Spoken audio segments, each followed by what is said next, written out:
Olá, bem-vindos ao Fala Auditor, o programa que leva até você informações sobre a gestão tributária e a economia do nosso Estado, além de ações e iniciativas que trazem mais qualidade de vida para todos os capixabas. Eu sou o Tiago Venâncio e hoje nosso bate-papo será sobre a carreira de auditor fiscal da Receita Estadual, da qual tenho o orgulho de fazer parte. Para falar sobre os desafios e o futuro dessa importante profissão, convidamos o auditor fiscal Geraldo Pinheiro, que no início desse ano, em 2024, assumiu o segundo mandato na presidência do Sindifiscal Espírito Santo. Muito bem-vindo, Geraldo. Ok, Tiago, telespectadores do Fala Auditor, eu é que agradeço pela oportunidade. Inicio parabenizando você pela iniciativa, juntamente com a TVE, de realizar um programa de excelente qualidade que traz informações importantes para toda a sociedade capixaba. Obrigado, Geraldo. É realmente importante citar aí a parceria da TVE. Aproveito para agradecer mais uma vez. Estamos aqui também no Nota Premiada Capixaba e agora com Fala Auditor. Bom, Geraldo, conhecendo muito bem, sei que são 40 anos ou mais dedicados ao serviço público. É uma honra recebê-lo aqui hoje no Fala Auditor, um colega que eu tenho tamanha admiração e respeito. Mas quando que o auditor Geraldo decidiu mudar ali tudo e trabalhar um pouco mais para o coletivo, né, entrando aí no Sindifiscal e concorrendo a mandatos sindicais? Agradeço a oportunidade, Tiago, para falar um pouco sobre a atividade sindical, e especificamente do nosso Sindifiscal. Eu sou egresso do concurso de 1984 e na segunda metade dos anos 80 havia uma mobilização muito grande, basicamente sobre duas questões, que eram eleições diretas para a presidência da República e uma nova Constituição. Naquela oportunidade, os sindicatos de servidores públicos era vedado, né, desde o regime militar, e havia um anseio muito grande da constituição de um sindicato. E eu ainda trabalhava no interior do Estado e sentia necessidade de me envolver um pouco mais nessas questões, no sentido da formação do Sindifiscal, que ocorreu em 1990, e eu tive a honra de participar aí da primeira diretoria que foi eleita pelo Sindifiscal em 1991, e exerci o mandato até 93. Posteriormente, eu retornei à pasta da Secretaria da Fazenda, mas uma vez que a gente detectou essa importância, sempre mantivemos essa identidade sindical e em 2021 fui eleito, né? Tive a honra de ser eleito para a presidência e agora estamos aí no nosso segundo mandato. Mas como que você vê a Receita hoje? Como a gente pode avançar ainda mais para que a gente sempre tenha esse diálogo, né, republicano sempre, para que a gente possa avançar como instituição e o Estado fortalecer cada vez mais a sua economia? Bem, é através do diálogo que a gente consegue os avanços. E a gente tem observado aí nas últimas décadas uma evolução muito grande da Secretaria da Fazenda em relação à comunicação com os contribuintes, né? Programas como a Agência Virtual, né, que trata de um governo eletrônico, que os contribuintes transacionam e tratam as questões diretamente via agência virtual. Programas como o Cooperação Fiscal, que recentemente foi premiado nacionalmente, em que, a partir das informações concedidas pelo próprio contribuinte, a gente identifica irregularidades, notifica o contribuinte e, antes de ter a questão de litigiosa, a gente facilita uma possibilidade de autorregularização.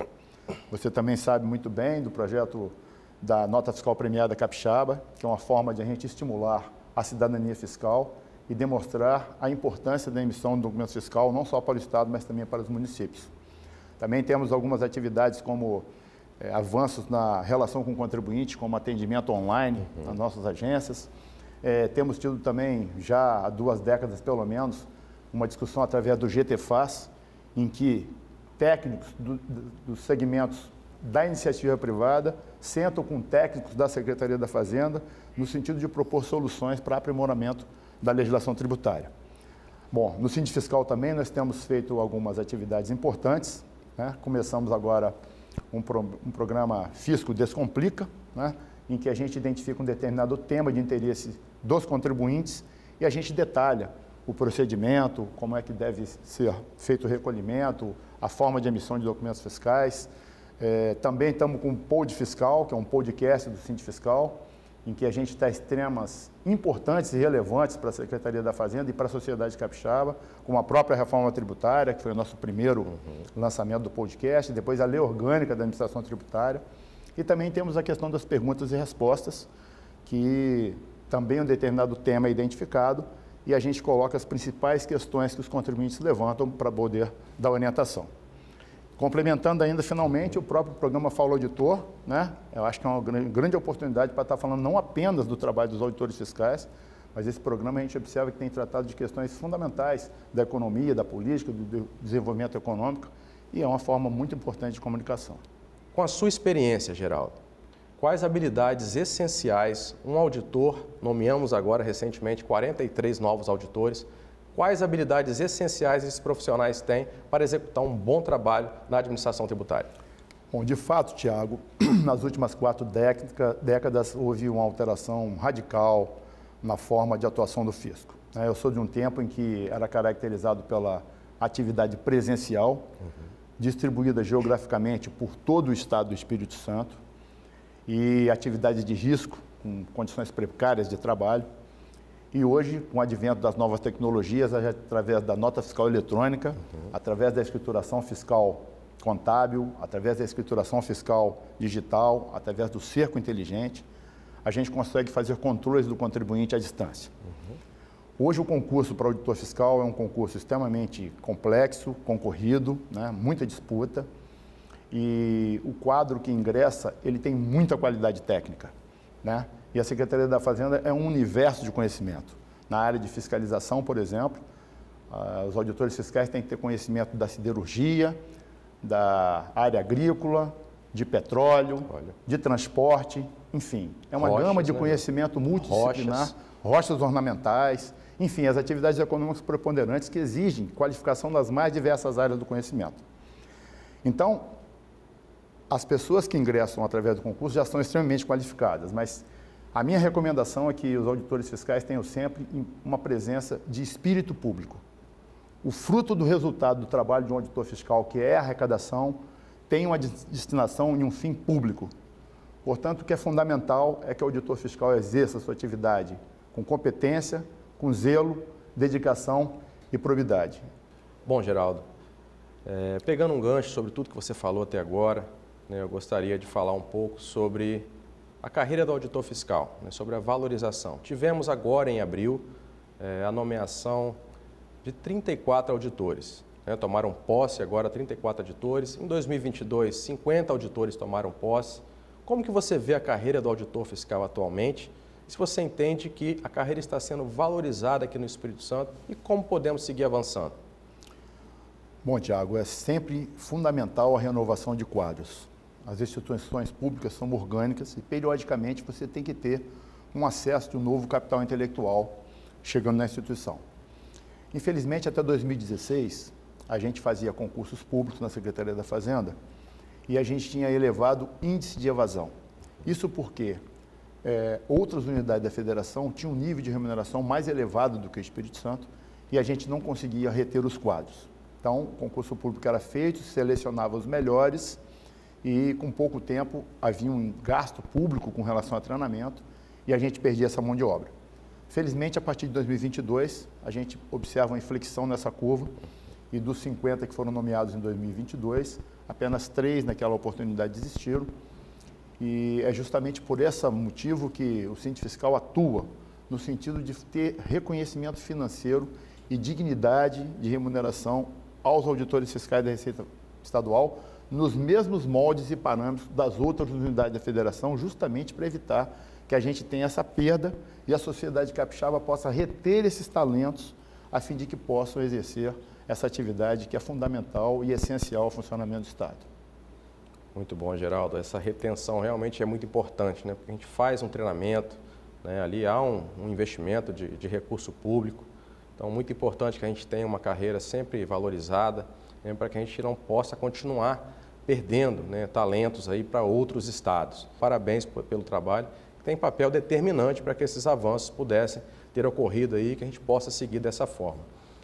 Mas temos aí um mar revolto pela frente, Geraldo, em termos de trabalho, né? Estamos diante de uma reforma tributária, né, que já está sendo regulamentada, já leu as 300 páginas, dever de casa importante para todos nós auditores. Então temos muitos desafios pela frente. Queria ouvir um pouco do auditor Geraldo Pinheiro, né, com esses 40 anos de experiência, como você vê, né, esses impactos da reforma aqui no Espírito Santo, e como que o auditor fiscal capixaba e o governo, de um modo geral, devem atuar para a gente superar quaisquer dificuldades que venham pela frente. Bom, o ditado já diz que só se faz bom marinheiro em mar revolto. E certamente muitas dificuldades existirão, né, no processo de implementação.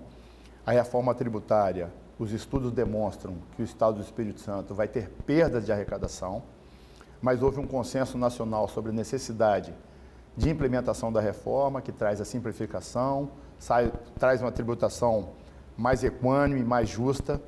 E, enfim, o que é fundamental é que até o período de vigência, em 2033, a gente possa fazer um processo de investimento no Estado em melhorias da nossa infraestrutura, aeroportos, portos, duplicação de rodovias, são fundamentais para que a gente possa ter uma regra de competitividade com os grandes estados que estão ao nosso lado, que é São Paulo, Minas e Rio de Janeiro.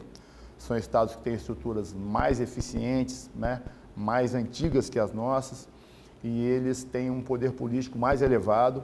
Portanto, a gente tem um dever de casa enorme até 2033, no sentido de aproveitar as nossas vantagens comparativas, né? O Espírito Santo hoje está localizado geograficamente numa posição que te concede uma vantagem, né? Sobretudo no fornecimento de bens e serviços para os grandes centros urbanos. O fato do Estado estar equilibrado financeiramente, né? E ter um retrospecto aí de pelo menos 11 anos com a nota A, né? Com elevados índices de desenvolvimento humano, né? Com redução de níveis de violência, são variáveis que vão ser fundamentais aí para a gente ter a atração de investimento, né? Sobretudo considerando que nos últimos 30 anos os incentivos fiscais eram a nossa, digamos assim, ferramenta de atração de investimentos, e esses benefícios fiscais têm prazo certo até 2032, e a gente vai ter que se reinventar no sentido de fazer a atração de investimento para geração de emprego e renda. Uma outra dificuldade que se apresenta, e a Receita Estadual terá um papel estratégico nesse processo, é que 90% dos municípios brasileiros não têm administração tributária. Ou seja, essa regra vale para o Brasil e aqui no Espírito Santo ela também se aplica. E durante esse período, a Receita Estadual vai ser fundamental até que essas administrações tributárias municipais efetivamente façam a estrutura. Muito obrigado pela conversa, experiências compartilhadas aqui, parabéns, que siga aí trabalhando pelo nosso Estado, pelo nosso sindicato. Obrigado por essa conversa, por participar aqui do programa e pelo incansável trabalho em defesa da valorização da carreira de auditor fiscal. Como muito bem explicado em suas respostas, onde tem serviço público de qualidade, tem todo um trabalho feito nos bastidores. Então, para garantir os recursos necessários para que a administração pública consiga realizar os investimentos e serviços de qualidade para os capixabas. A caneca do Fala Auditor é um presente para você e uma lembrança do nosso programa. Muito obrigado, Geraldo. Eu é que agradeço a oportunidade, Thiago. Estamos à disposição, assim que tiver outra oportunidade. Sei que o tempo é curto, mas um tema complexo que se desdobra em uma série de situações. E nos colocamos não só a presidência, mas toda a diretoria do Sindicato Fiscal à disposição. E, mais uma vez, reiterar aí a importância desse programa aí, conduzido por você e pela TVE. Obrigado, Geraldo. Bom, ficamos por aqui, mas continue ligado, porque vem aí o quadro Receita Informa com um alerta muito importante. Se você sofreu com as chuvas de março aqui no nosso estado, ainda dá tempo de solicitar os benefícios tributários referente à cobrança do ICMS. Até mais e nos vemos no próximo Fala Auditor.